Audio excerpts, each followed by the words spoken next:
자, 오늘은요, 우리 칭의를 이루는 이 믿음의 법이란 제목으로 하나님의 말씀 듣고자 합니다.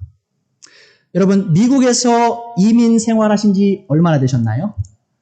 오래되신 분들도 계시고요. 저는 이제 한 12년, 3년 됩니다. 제가 이제 사실은 학교를 언더그래프트 시작을 했어요. 학부부터 유학을 와서 지금 제가 이제 아직도 박사 과정에 있고요. 이제 뭐 사역을 하고 있지만 참 그래도 꽤 길다면 긴 이제 시간을 보냈는데 사실 제가 처음 미국 왔을 때랑 지금 이 미국 사회를 비교해 보면 사실 이 인종 간의 불화가 점점 더 심화되어지고 있는 것 같습니다. 자, 미국에서 헌법적으로 노예 제도를 폐지한 것이 1865년도였었어요. 꽤 오래됐죠. 자, 그러함에도 사실 이 1865년 이후에 한 100년간 정도는 이 백인과 흑인 간의 그 갈등과 대립이 굉장히 깊이 여전히 이 땅에 스며들어 있었습니다. 자, 그리고 사실 오늘날인 21세기인 오늘날까지도요. 이 갈등은 완전히 해소되어 있지 않은 것 같아요. 자, 그러나 우리 모두는 이 과거의 인종차별과 이 현재의 인종차별이 성격상 큰 차이가 있음을 좀 인식할 필요가 있습니다. 자, 무슨 말이냐? 이 과거에는 인종차별이요, 이렇게 됐어요. 사회 전반에 그 시스템 있죠. 사회 시스템 안에 깊이 들어가 있었어요. 인종차별이. 그래서 이 사회 자체가 특정 피부색인 사람들을 더욱더 돕고요. 또한 특정 피부색인 사람은 승진하거나 혹은 좋은 직장을 얻지 못하게 하는 그런 시스템이 이 땅에 존재했었다는 것이죠. 그래서 아무리 개인이 노력을 한다 할지라도 뛰어넘을 수 없는 벽이 존재하는 곳이 바로 미국 땅이었다는 것이죠.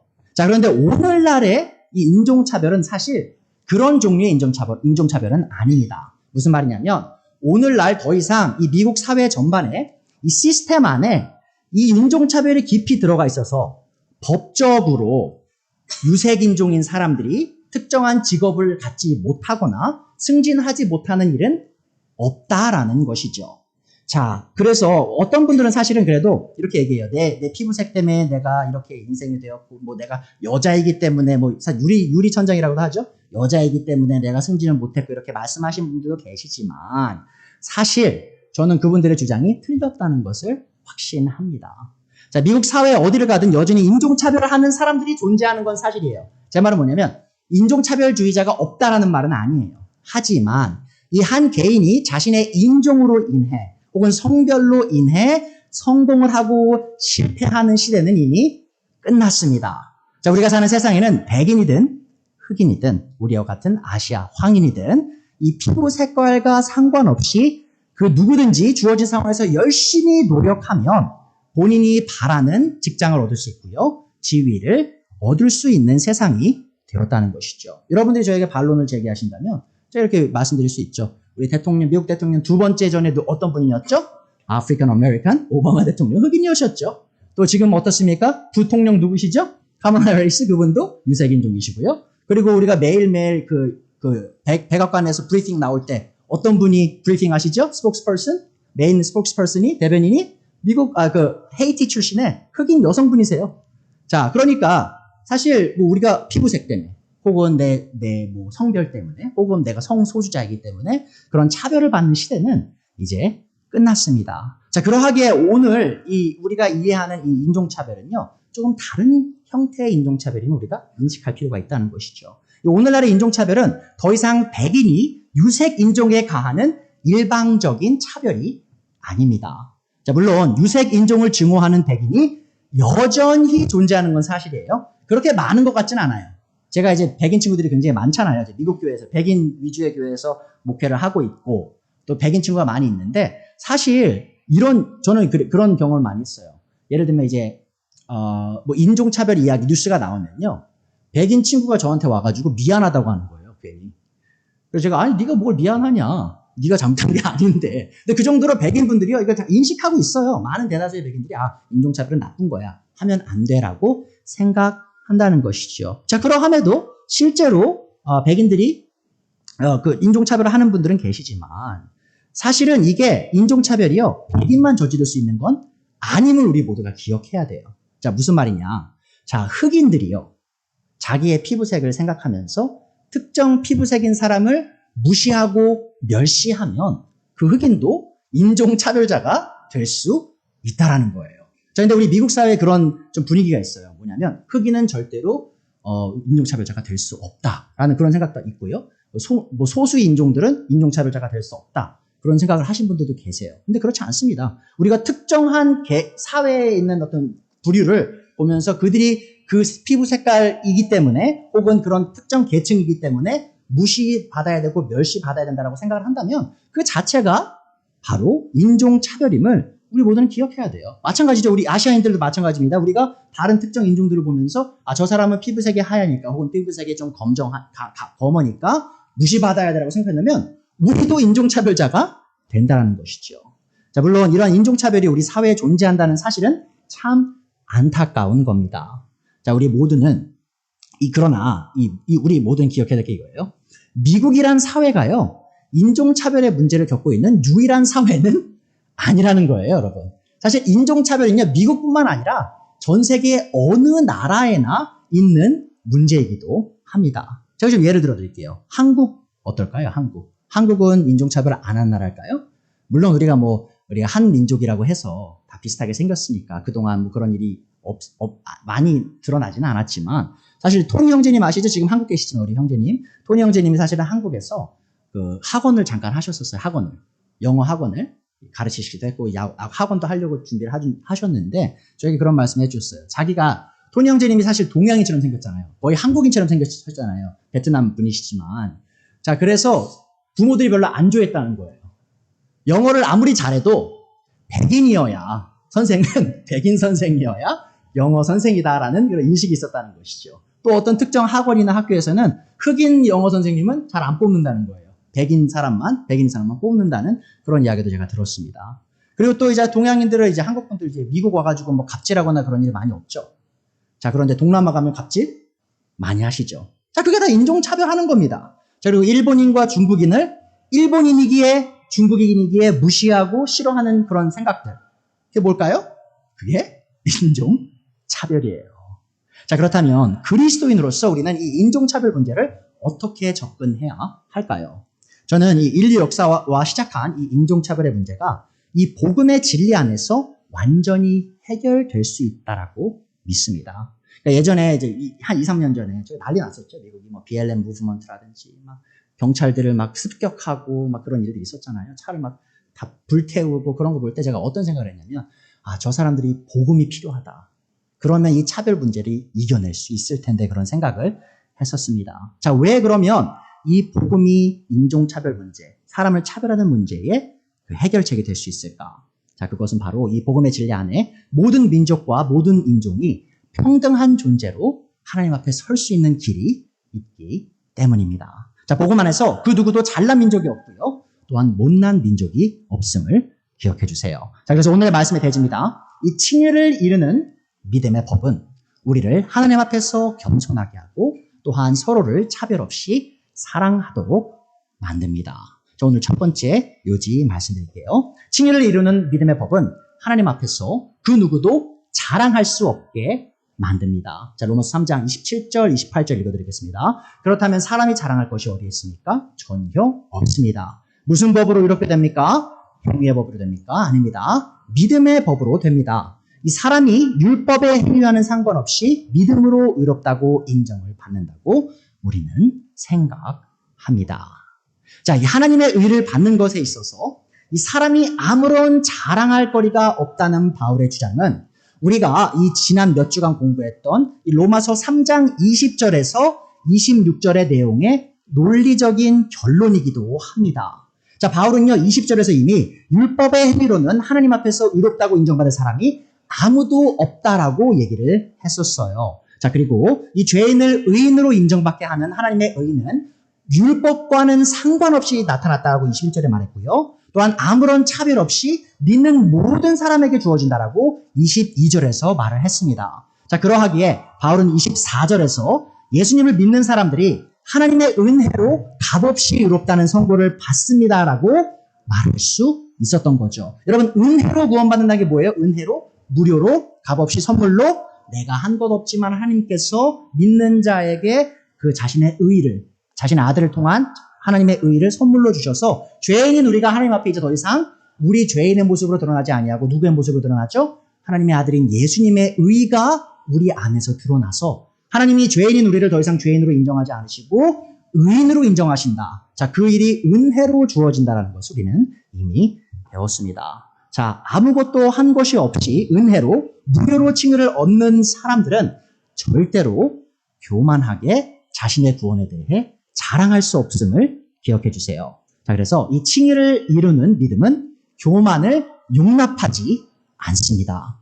자, 27절 제가 다시 읽어드릴게요. 그렇다면 사람이 자랑할 것이 어디에 있습니까? 전혀 없습니다. 무슨 법으로 그렇게 됩니까? 행위의 법으로 됩니까? 아닙니다. 믿음의 법으로 됩니다. 여러분, 기독교는요, 믿음의 종교입니다. 그리고요, 이 믿음의 종교인 기독교는 교만을 용납하지 않습니다. 자, 그렇다면 이 믿음의 원리는 어떻게 우리로 하여금 우리 자신에 대하여 자랑하지 못하게 할까요?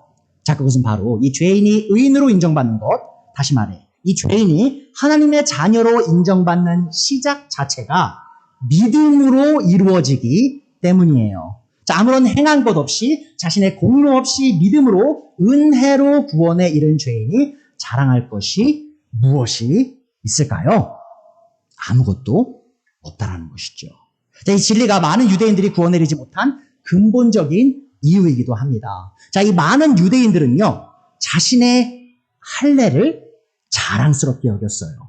자랑했어요, 할례를. 왜 할례를 자랑했죠? 자신의 몸에 새긴 그 할례가 뭐의 증표였어요? 하나님께서 우리를 선택하셨다. 우리가 하나님의 언약 백성이다라는 것을 의미했기 때문이죠. 자, 그래서 자신의 몸에 새긴 그 종교적 어떤 그 심볼, 그거를 통해서 자신이 자랑하는, 자기 자신을 자랑하는 일을 많은 유대인들이 했다는 거죠. 또한 수많은 유대인들은 자신의 유대인으로서의 정체성을 자랑했을 뿐만 아니라 이 율법의 행위를 통해 하나님의 의를 얻으려고 부단히 노력했었습니다. 여러분, 이 로마서에서 공부하시다 보면요, 근래에 나온 그 학파가 있는데 어떤 학파냐면 이 유대인들이 율법을 열심히 지켜서 하나님의 의를 이루려고 노력하지 않았다라고 하는 주장하는 그런 그 학파가 있어요. 근데 이제 사실 이게 많은 학자들은요, 이미 다 그거를 받아들였습니다. 그래서 유튜브 요즘에 이제 영상 보시면 로마서 관련된, 뭐 갈라디아서 관련된 가르치시는 분들 중에 그런 거 가르치시는 분들이 있어요. 유대인들은 사실은 은혜의 종교였지, 유대교는 은혜의 종교였지 행위의 종교가 아니었다. 그래서 유대인들은 행위로 구원받으려고 노력한 게 아니라 은혜로, 우리처럼 기독교처럼 은혜로 구원받으려고 노력했던 민족이었다라고 주장하시는 분들이 분명히 있습니다. 자, 근데 저는 그 부분에 있어서 좀 동의하지 않는 부분이 있어요. 왜냐하면 한번 보세요. 제 말이 아닙니다. 로마서 10장 1절에서 4절. 유대인들이 어떻게 하나님의 의를 얻으려고 노력했는지 한번 보세요. 형제 자매 여러분, 1절이죠. 로마서 10장. 내 마음의 간절한 소원과 내 동족을 위하여 하나님께 드리는 내 기도의 내용은 그들이 구원을 얻는 일입니다. 무슨 말이에요? 유대인들은 구원을 이루지 못했어요. 자, 2절. 나는 증언합니다. 그들은 하나님을 섬기는 데 열성이 있습니다. 그러나 그 열성은 올바른 지식에서 생긴 것이 아닙니다. 3절이 중요하죠. 그들은 하나님의 의를 알지 못하고 누구의 의를 세우려고 힘을 썼어요? 자기 자신의 의를 세우려고 힘을 씀으로써 하나님의 의에는 복종하지 않게 되었습니다. 여러분, 로마서 10장 3절은요, 저로 하여금 어떤 생각을 갖게 하냐. 아, 이 유대인들이 율법을 열심히 지켜서 하나님의 의를 얻으려고 했음을 드러내고 있구나라는 걸 보는 거죠. 왜냐하면 4절 보세요. 그러므로 그리스도는 율법의 끝마침이 되셔서 모든 믿는 사람에게 의가 되어주셨습니다. 자, 보세요. 예수님께서 모든 의를 다 완벽히 지키셔서 하나님의 의를 이루셔서 그 의를 우리에게 선물로 주시는 거예요. 어떻게? 믿음을 통하여. 자, 근데 많은 유대인들은 그것을 믿지 않았다는 거죠. 믿음을 통한, 그리스도를 통해서, 그리스도 믿음으로 의를 얻는 것을 주장했던 것이 아니라 스스로의 의를 자랑하려고 했던 거예요. 어떻게? 율법을 스스로 지켜서. 자, 그런데 현대에도 바울의 시대에 유대인들이 그랬듯이 이 자신의 출신 성분과 종교적 행위를 자랑하며 하나님께 나오는 사람들이 참 많이 있습니다. 자, 제가 그것을 어떻게 알 수 있을까요? 자, 그것은 바로 우리 교회들 안에 교만한 사람들이 너무 많이 있기 때문이에요. 예수님께서 말씀하셨죠? 너희가 그 열매로 그 뿌리를 알 수 있다. 만약 우리 교회 안에 이 교만한 사람이 너무나 많이 존재한다면, 우리 교회들 안에 교만한 목회자들이 너무나 많이 존재한다면, 우리 교회들 안에 너무나 교만한 직분자들이 많이 존재한다면, 우리 교회 안에 너무나 교만한 성도들이 많이 존재한다면, 자, 물론 구원받으신 분들이요 잠깐 넘어져서 교만해질 수도 있어요. 그런 가능성이 있는 것은 사실이나, 이렇게 많은 사람이 교만할 수 있는가? 정말 그들이 모두 다 참된 그리스도인일 수 있는가?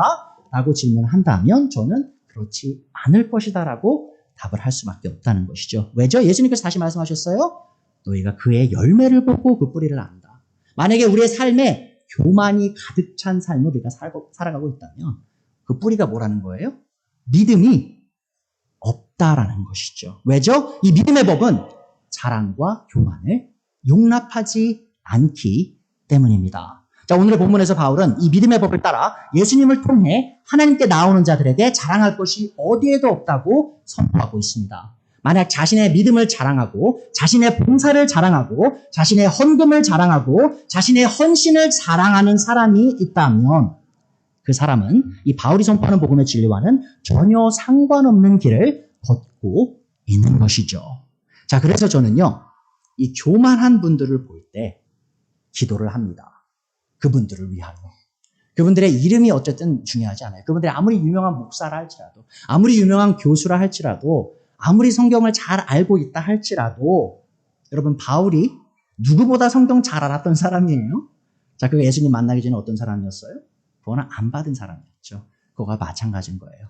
교만이 그 삶에 계속 드러난다면 그것은 그 사람의 믿음에 문제가 있으니 분명한 것입니다. 이 참된 구원을 이르게 하는 믿음을 가진 사람들은요, 이 스스로의 행위를 의지하지 않고요. 누구를 의지해요?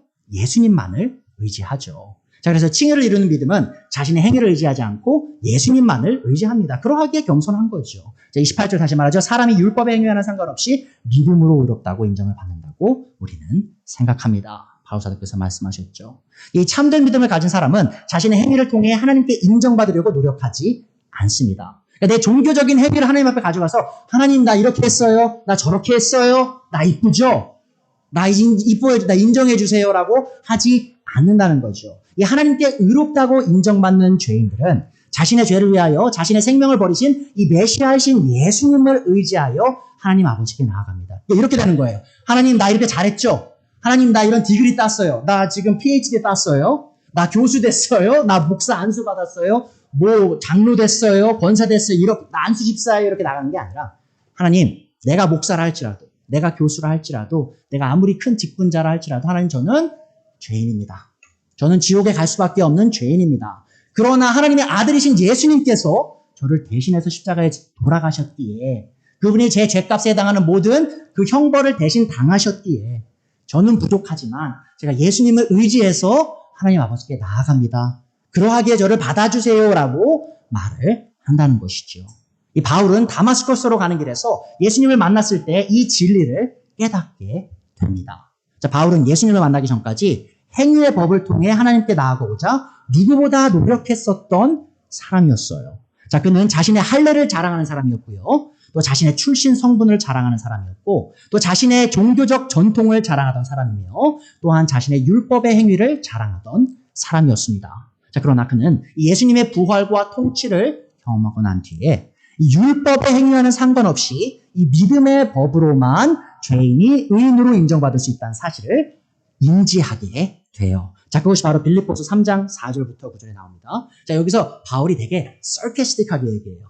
그러니까 조금 듣는 사람에게 좀 비아냥거리는 식으로 얘기하는 거예요. 왜냐하면 이 당시에 바울을 옆에 두고요. 자신의 종교성을 자랑했던 사람들이 있었어요. 거짓 교사들인데 그 사람들이 거기 빌립보에 가가지고 사람들한테 막 얘기한 거예요. 내가 바울보다 더 낫다. 내 가르침을 들어라. 바울이 가르치는 건 다 별거 아니다.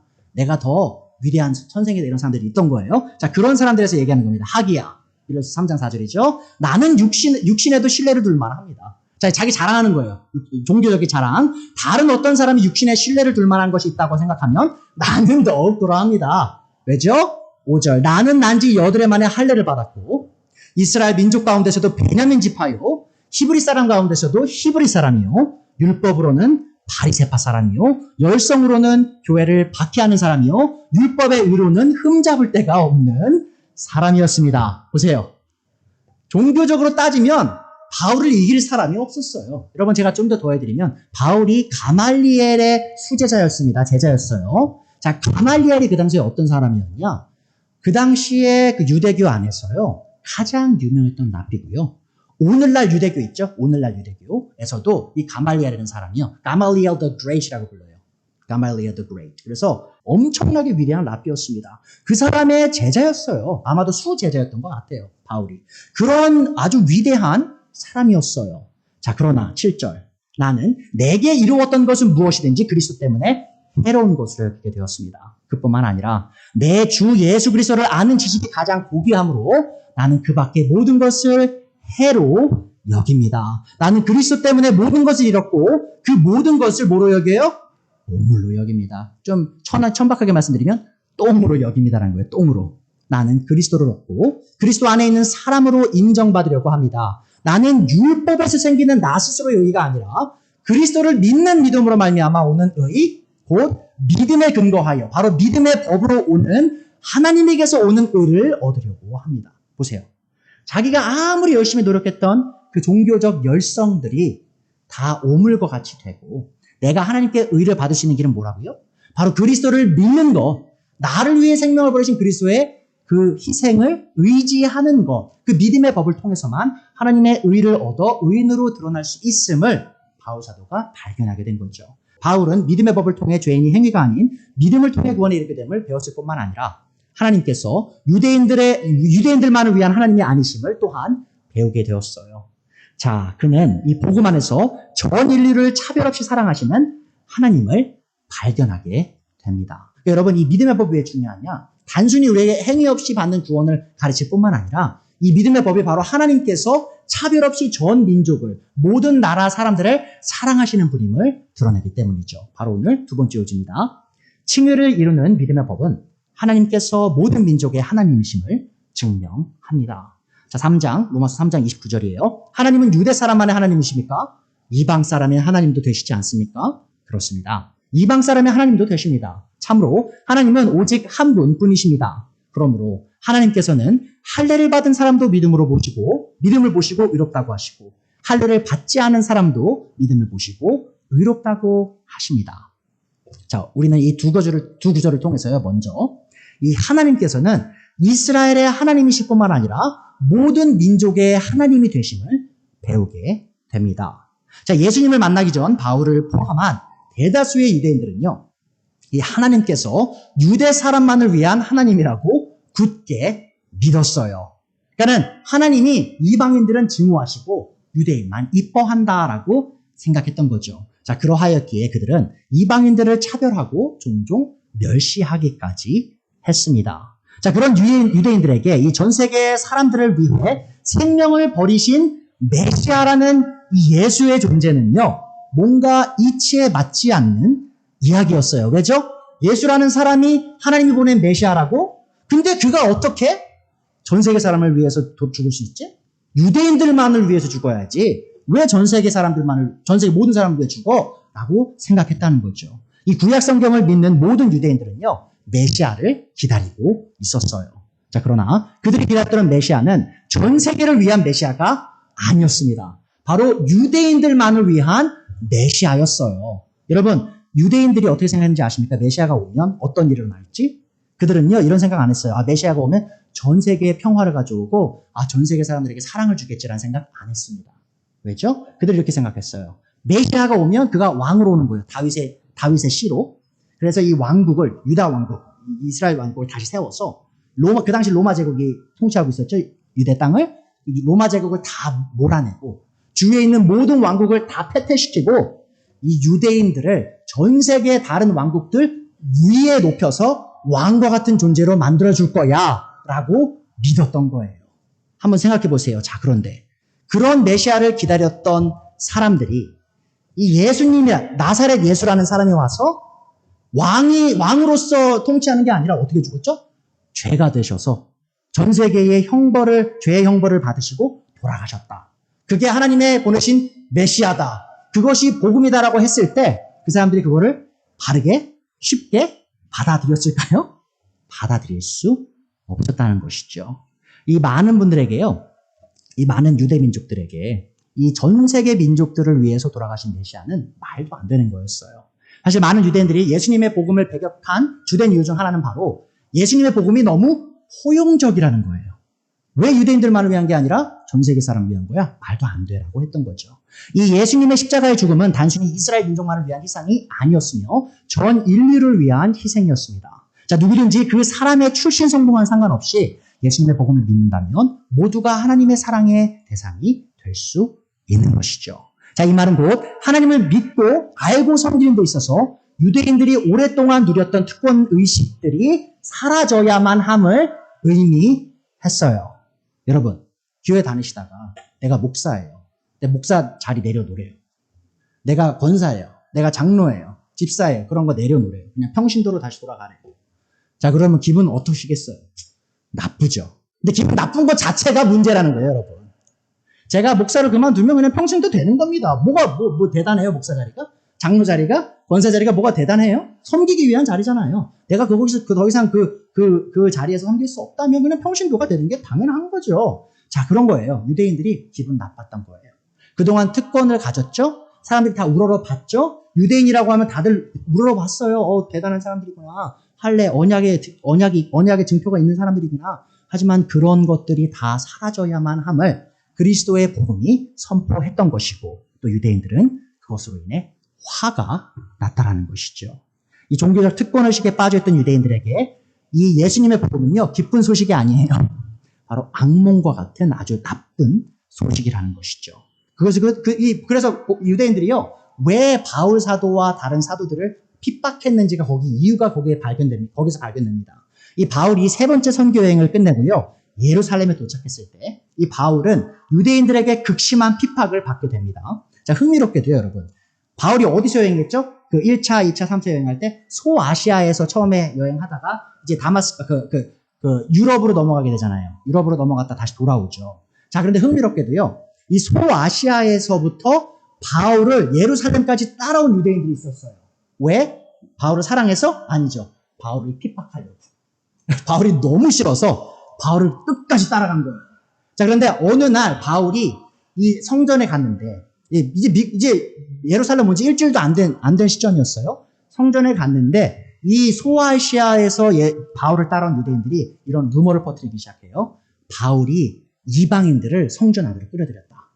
그런 루머를 말하기 시작해요. 그리고 많은 유대인들이요, 그걸 믿고요, 바울을 잡아다가 집단 구타를 하기 시작합니다. 자, 그러던 중 다행스럽게도 이 로마 천부장이라 한 사람이요, 바울을 구출해내고요.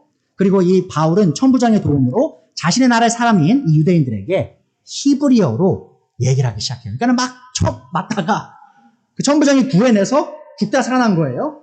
자, 그리고 바울이 그러면 도망갔을까요? 아니에요. 천부장한테 부탁을 해요. 내가 지금 우리 민족에게 할 말이 있다. 자, 그래서 천부장 그 자리를 마련해 주는 거예요. 그래서 바울을 막 좁혔던 사람들한테 이제 바울이 얘기를 하기 시작합니다. 자, 그러면서 어떤 얘기를 하냐? 자신이 원래는 길리기아 지방의 다소라는 도시 출신 유대인인데, 자신이 가말리엘 밑에서 수학을 했고, 그 또한 이 유대인들, 그러니까 그리스도인들을 핍박하기 위해 다마스커스로 가는 그 길에 내가 예수님을 만나게 됐다. 자, 그래서 내가 그리스도인이 되었다라는 그런 설명을 하기 시작하는 거예요. 자, 그리고 사도행전 22장 17절부터 그가 이 예수님께서 그를 만나셨을 때 했던 말씀을 하기 시작합니다. 근데 여러분 보세요. 바울의 말 끝에 유대인들이 완전 화를 내요. 그러면서 이 바울을 죽어 마땅한 사람이라고 소리시거든요. 근데 그 시점이 어딘지 잘 보세요. 자, 사도행전 22장 17절입니다. 그 뒤에 내가 예루살렘으로 돌아와서 성전에서 기도하는 가운데 황홀경에 빠져 주님이 내게 말씀하시는 것을 보았습니다. 그는 말씀하시기를 서둘러서 예루살렘을 떠나라. 예루살렘 사람들이 나에 관한 내 증언을 받아들이지 않을 것이기 때문이다 하셨습니다.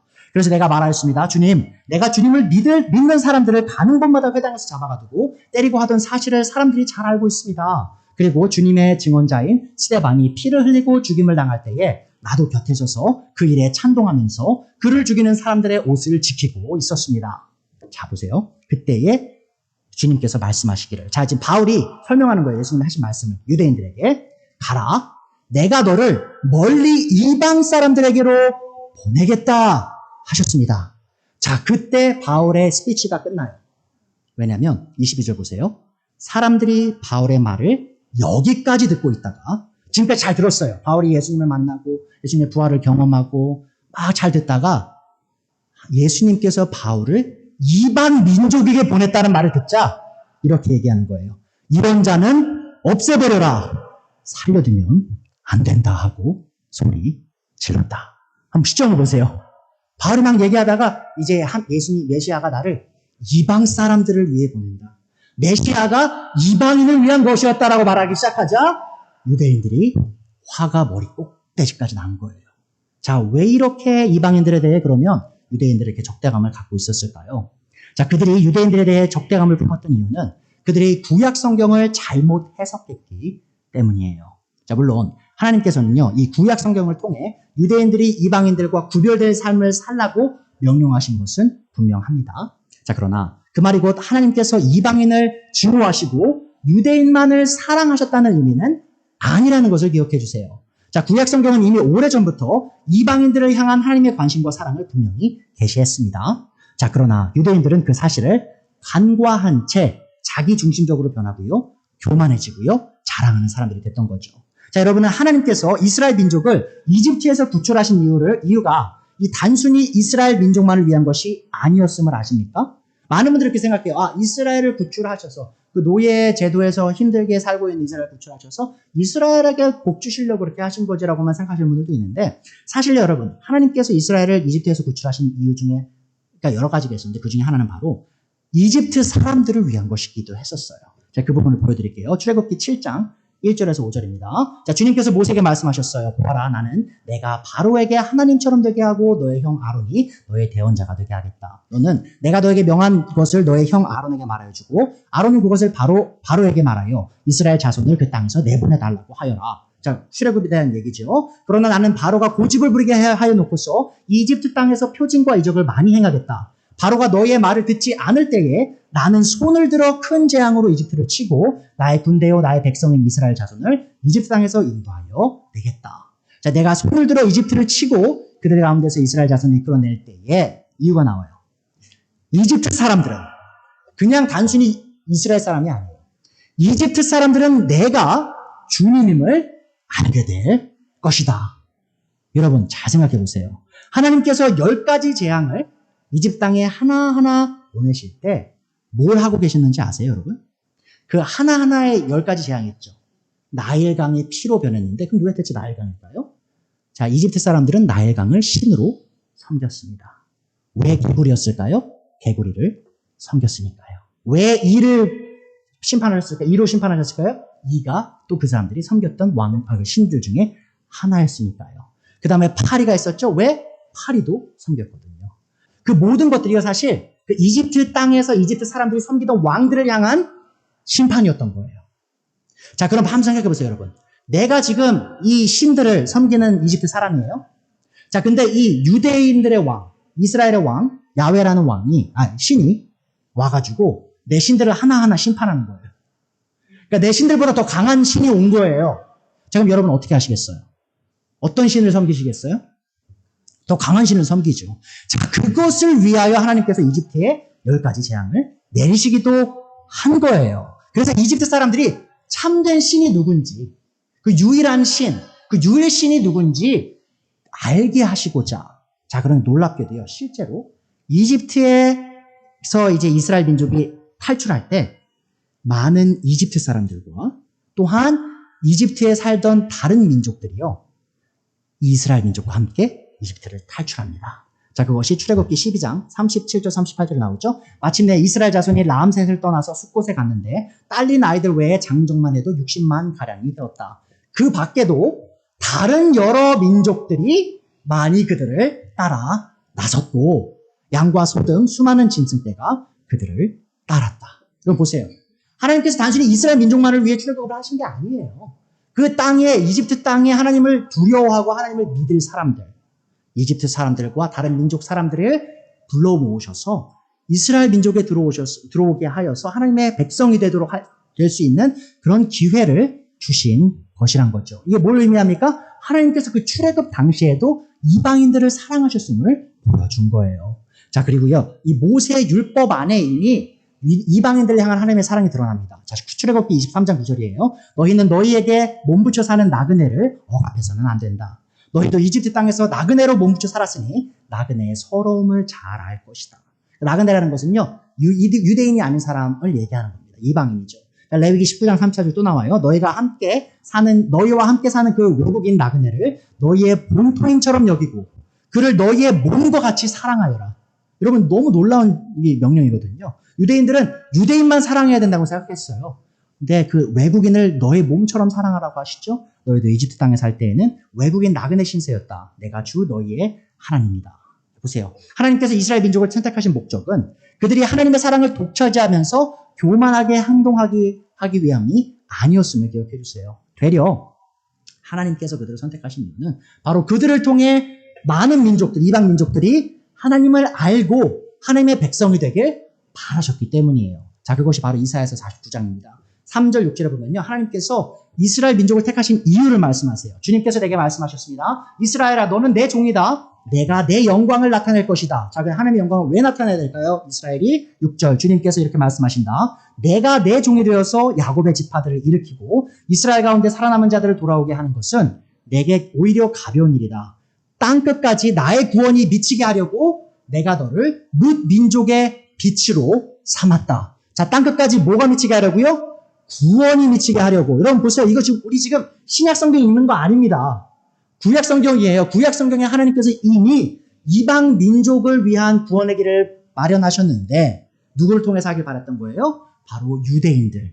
이스라엘 민족을 통해서 하나님의 그 영광을 드러내셔서 그들을 이방인들도 구원하기를 바라셨다는 것이죠. 자, 그러함에도 이 이스라엘은 이 목적을 성취하나요? 실패하나요? 바로 실패하죠. 자, 그래서 여러분, 하나님께서 예수님을 보내신 겁니다. 이 이스라엘 민족이 실패한 이 목적, 빛이 되어서, 하나님의 빛이 되어서 전 세계 민족을 자신에게 하나님께로 이끌 수 있는 그 구원의 길, 이스라엘 민족이 못 만들었죠. 자, 그래서 하나님의 아들께서 하나님께로 나아갈 수 있는 유일한 길이요 진리요 생명으로서 이 땅에 오시게 된 거예요. 예수님께서는 이스라엘 민족가들에게 하나님의 뜻에 철저히 순종하셨어요. 예수님께서는 죽기까지 하나님께 순종하셔서 모든 민족이 하나님의 사랑을 누릴 수 있는 길을 활짝 여셨습니다. 하나님께서는 모든 민족이 구원에 이를 수 있는 유일한 길을 마련하셨어요. 30절이죠. 참으로 하나님은 오직 한 분뿐이십니다. 그러므로 하나님께서는 할례를 받은 사람도 믿음을 보시고 의롭다고 하시고 할례를 받지 않은 사람도 믿음을 보시고 의롭다고 하십니다. 자, 로마서 2장에서 우리가 배웠었어요. 유대인들은 자신들이 언약 백성이라는 것을 상징하는 할례를 굉장히 자랑스럽게 여겼어요. 또한 그들은 이 몸에 새기는 할례 자체에 영적인 권능이 있다라고 생각했습니다. 자, 그러나 실상은 몸에 새긴 할례에는 어떠한 영적 효력이 없었죠. 하나님께서 유대인들에게 몸의 할례를 명령하신 이유는 그들이 몸의 포피를 제거하듯 마음의 포피를 제거해서 바로 참된 하나님의 백성으로서 살아가길 바라셨기 때문이에요. 자, 그러나 이 대다수의 유대인들은 성령님으로 받는 마음의 할례에는 관심을 기울이지 않은 채 몸에 받는 할례만 중요하게 여겼습니다. 자, 하나님의 기준으로서 참된 유대인, 다시 말해 참된 언약 백성은 몸에만 할례를 받는 사람이 아니고요. 바로 마음의 할례를 받은 사람이었어요. 몸의 할례를 받든 안 받든 그건 중요한 게 아니에요. 성령님을 통하여 마음의 할례를 받은 사람이 하나님의 백성이 되는 겁니다. 자, 그 로마서 2장 28절이죠. 겉모양으로는 유대 사람이라고 해서 유대 사람이 아니요. 겉모양으로 살갗의 할례를 받았다고 해서 할례가 아닙니다. 오히려 속으로 사람으로 유대 사람이니가 유대 사람이며 율법의 조문을 따라서 받는 할례가 아니라 성령님으로 마음에 받는 할례가 참 할례입니다. 이런 사람은 사람에게서가 아니라 하나님에게서 칭찬을 받습니다. 그러니까 이방인 얘기하는 거예요, 여러분. 이방인이어도 할례를 받지 않았어도 성령님으로 마음에 할례 받으면 그 사람이 유대인이다. 영적인 유대인이다라고 말하는 거죠. 이 성령님으로 마음에 할례를 받는다는 의미는 이 성령님을 통해 인치심을 받고요. 성령 침례를 통해 중생과 거듭남을 경험하는 것을 말합니다. 여러분, 예수님께서 니고데모한테 요한복음 3장에서 뭐라고 말씀하셨죠? 너희가 거듭나지 않고는, 다시 태어나지 않고는 하나님의 왕국을 볼 수 없다라고 했죠. 자, 근데 뭐로 거듭나야 된다고 했냐면 성령님으로 거듭나야 된다고 했어요. 성령님으로. 그 얘기하는 겁니다. 자, 그것이 없이는 그 누구도 하나님의 백성이 될 수 없다라는 것이죠. 자, 그런데 그 일을 어떻게 이루십니까? 제가 지금 믿음 얘기 강조하고 있잖아요. 그럼 믿음과 대체 어떤 연관을 갖고 있냐? 한번 보세요. 갈라디아서 3장 14절이에요. 그것은 아브라함에게 내리신 복을 그리스도 예수 안에서 이방 사람에게 미치게 하시고 우리로 하여금 믿음으로 말미암아 약속하신 뭐요? 성령을 받게 하시려는 것입니다. 여러분 창세기 12장에 하나님께서 아브라함을 불렀어요. 자, 그리고 어떤 약속하시죠? 너의 씨를 통해 전 세계가 다 복을 받을 거다. 그런 약속을 하세요. 자, 아브라함의 씨가 누구죠? 그리스도 예수님. 자, 근데 그리스도 예수님을 믿는 믿음을 통해 약속하신 복을 받는데 그 복이 뭐예요? 바로 성령님을 받는 거예요. 자, 그런데 성령님은 왜 필요해요? 성령님 우리한테 들어오실 때 어떤 일이 일어나요? 마음의 할례를 이루시죠. 그게 바로 거듭나는 겁니다. 다시 태어나는 거예요. 자, 하나님의 백성으로 다시 거듭나게 하는 그 일을 성령님께서 이루신다는 거죠. 자, 근데 그게 어떻게 이루어진다고요? 바로 믿음의 법으로. 그리스도 예수님, 아브라함의 씨인 그리스도를 믿음으로 그 일이 우리 마음에 일어난다는 거죠. 그래서 우리가 하나님의 백성이 될 수 있는 일이 일어난다는 거예요. 바로 에베소서 1장 13절 똑같은 얘기하죠. 여러분도 그리스도 안에서 진리의 말씀 곧 여러분을 구원하는 복음을 듣고서 그리스도를 믿었으므로 약속하신 성령의 날인을 받았습니다. 자, 그리스도의 복음을 믿고 성령의 날인을 받은 거예요. 많은 분들이 헷갈리는 게 있어요. 성령의 날인, 성령의 인치심, 성령 침례 이런 것들이 뭐 방언을 하거나 막 감정적으로 막 툭툭 쳐야 받는 거라고 생각하시는데 그게 아니에요. 다시 보세요. 복음을 듣고 그리스도를 믿음으로 예수님의 복음을 믿음으로 성령의 인치심을 받는 거예요. 성령님의 내주가 시작되는 거예요. 성령님의 침례를 통하여 거듭남이 실현되게 되는 거죠. 여러분 한번 생각해 보세요. 지금 바울이 갈라디아와 지금 에베소에 있는 성도들한테 얘기했죠? 이분들이 유대인들이었을까요? 대다수는 이방인들이었어요. 자, 이제 그들에게 얘기하는 거예요. 너희가 그리스도의 복음을 믿으니 하나님이 너를 향한 약속, 아브라함을 통해 주신 약속, 전 인류가 모든 이방인들이 그리스도의 씨를 통해서 받는 그 복, 성령님의 복이 너희에게 이미 주어졌다라고 얘기하는 거죠. 자, 그것이 우리에게도 적용되는 겁니다. 여기 혹시 유대인 계세요? 유대인 피 있으신 분 몸에 없으시죠? 우리 모두 다 이방인이에요. 우리는 사실 구약성 시대에 태어났으면 어쩌면 유대인들을 알지도 못한 채 죽을 수밖에 없는 운명이었을지도 몰라요. 그러나 하나님께서 이제 예수님을 통해서 더 이상 우리가 그런 절망 속에 있지 않는 길을 여신 거죠. 이제 그리스도를 믿으면 믿음의 법을 따라 우리가 이제 하나님의 백성으로서 드러날 수 있는 길이 열린 겁니다. 자, 그럼 마지막으로 제가 결론 및 적용을 좀 드릴게요. 첫 번째, 칭의를 이루는 믿음의 법은 그 누구도 하나님 앞에서 스스로를 자랑할 수 없게 만듭니다. 자, 믿음과 교만은 공존할 수 없는 상반된 개념임을 기억해 주세요, 여러분. 여러분, 제가 교만하신 분들 보면요, 물론 면전에다 대고 얘기는 안 하지만요, 마음속으로 많은 생각을 합니다. 그분을 욕하는 게 아니라 불쌍히 여기는 거예요. 아, 이분은 믿음이 없으신가 보다.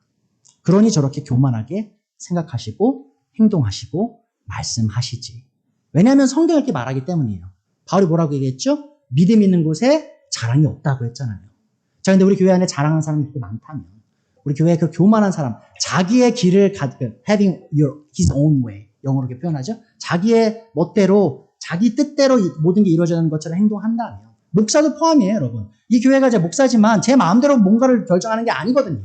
자, 그런데 그런 사람들이 있다면 그 사람들은 자신의 믿음을 다시 점검해 볼 필요가 있다는 겁니다. 예수님의 믿음으로 구원에 이른 모든 성도는 하나님의 은혜로 구원에 이른 것이기 때문에 아무것도 아닌 죄인들이에요. 자, 그런 사람들은 복음의 진리 안에서 겸손해질 수밖에 없음을 기억해 주세요. 자, 두 번째, 이 칭의를 이루는 믿음의 법은 그 누구도 자신의 행위로 구원에 이를 수 없음을 선포합니다. 혹시라도 내가 열심히 교회 다녀서 헌금해서 11조 해서 주일 성수해서 새벽 예배 참석 잘해서 구원받으려고 노력하신 분들이 계시다면 당장 멈추셔야 되는 거예요. 왜죠? 그런 행위로 하나님께 나가는 게 아니거든요.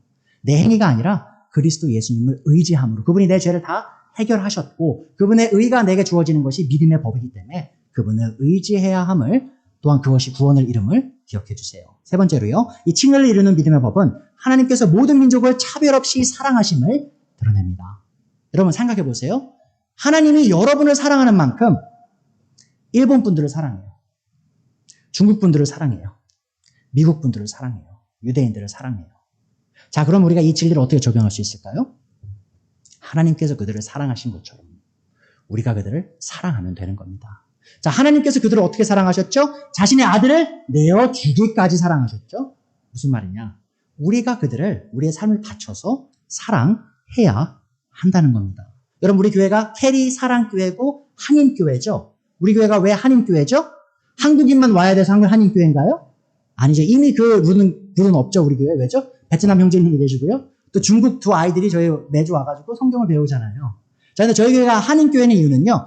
한국말로 복음이 선포되기 때문이에요. 말씀이 선포되기 때문에 한인교회입니다. 그 말이 곧 근데 우리 교회는 한국인만 와야 된다는 말이 아니에요. 왜죠? 이 복음 안엔 차별이 없기 때문입니다. 그 누구든지 우리 교회 안에 와서 우리와 교제를 나누고요. 복음의 말씀을 듣고요. 구원에 이루고요. 하나님을 섬길 수 있음을 기억해 주세요. 자, 그리고 교회 성도들 간에 그 차이 있죠. 차이. 서로 간의 차이 때문에 분쟁이 많이 있고요. 서로 무시하는 경향들이 많이 있어요.